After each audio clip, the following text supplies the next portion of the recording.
Assalamualaikum warahmatullahi wabarakatuh. Alhamdulillah wassalatu wassalamu ala rasulillah wa ba'du.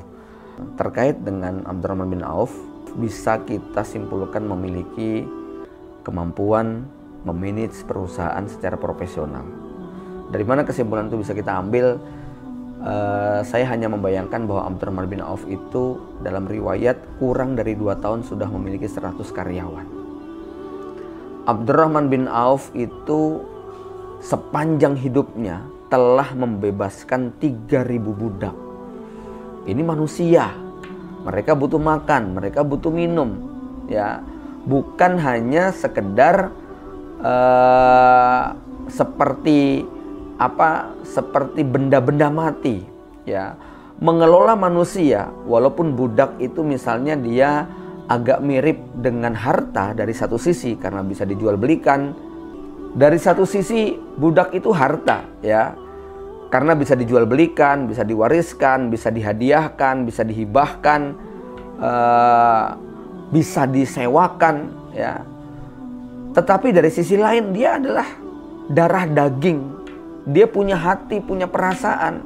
Artinya Abdurrahman bin Auf mengelola 3.000 budak, walaupun itu kepemilikan 3.000 budak itu tidak dalam satu waktu. Tapi ini menggambarkan bagaimana seorang Abdurrahman bin Auf memanage banyak manusia. Sehingga banyak mendelegasikan pekerjaan-pekerjaan itu kepada anak buahnya. Nggak mungkin ada seorang pengusaha sebesar itu infaknya kemudian dia tidak punya karyawan. Nggak mungkin orang itu bisa punya karyawan banyak kalau dia tidak punya kemampuan memanage dengan baik. Maka ini barangkali diantara ilmu yang masih sedikit dimiliki oleh kaum muslimin, ya. Maksudnya bahwa banyak di antara mereka pada saat berbisnis hanya berhenti pada level sekedar menjual, sekedar melakukan transaksi. Ya, yang dibangun hanya branding diri, tidak membangun sebuah sistem yang bagus. Nah, padahal dengan terbentuknya sistem di dalam sebuah bisnis, ini yang membuat kemudian kita mendengar ada orang bilang, ya, kalau usaha seseorang sudah jalan, maka pengusahanya bisa jalan-jalan. Kalau sistem sudah berjalan, pengusahanya bisa jalan-jalan. Nah, pada konteks Abdurrahman bin Auf kita melihat dari sisi bahwa Abdurrahman bin Auf memiliki ratusan karyawan, ribuan budak yang dikelola, dan itu menggambarkan kemampuan memanage dengan baik. Kemudian poin yang terakhir, bahwa Abdurrahman bin Auf juga tidak mengabaikan urusan keluarga. Bisnis dengan nilai mungkin ratusan miliar, bukan ratusan miliar, triliunan, ya. Saya katakan triliunan, nanti kita lihat bagaimana ketika Abdurrahman bin Auf di akhir hayatnya, ya. Abdurrahman bin Auf tercatat menikah sebanyak 16 kali. Memiliki 30 orang anak. 22 laki-laki, 8 perempuan. Saat meninggal dunia beliau memiliki 4 orang istri. 1 orang istrinya mendapat warisan yang kalau dikuruskan dalam rupiah nilainya sekitar 250 miliar.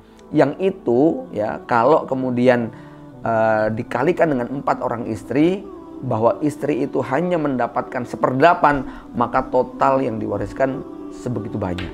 Nah, ikhwan fillah rahimakumullah, dari sini kita bisa mengambil kesimpulan bahwa prinsip penting bagi seorang pedagang, jangan mengabaikan interaksi dengan keluarga. Prioritas kepada keluarga tetap nomor 1. Ya, harta tidak boleh menjadi penyebab. Kemudian seorang bapak tidak bertanggung jawab secara moral, secara akhlak dan lainnya kepada anak istri. Sebab anak istri bukan hanya membutuhkan harta, tetapi mereka membutuhkan lebih daripada sekedar materi. Demikian, mudah-mudahan bermanfaat. Assalamualaikum warahmatullahi wabarakatuh.